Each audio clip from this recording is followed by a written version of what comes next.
नमस्कार, आप देख रहे हैं बिहार न्यूज 7।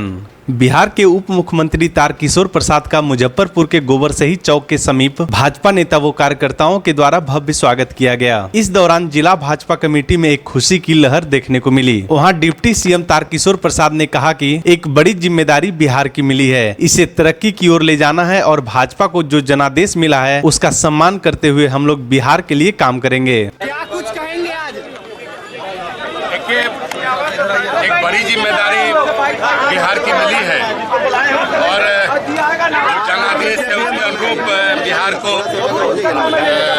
तरक्की की ओर ले जाना है और माननीय मुख्यमंत्री जी के नेतृत्व में भारतीय जनता पार्टी को जनादेश मिला है, उसका सम्मान करते हुए बिहार के लिए हम सब काम करेंगे।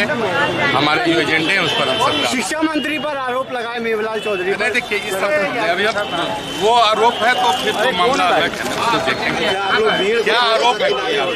आरोप है, चलिए, अरे वो मेरा विषय नहीं है। अब रोजगार को किस तरह धरातल पर उतारिएगा सर?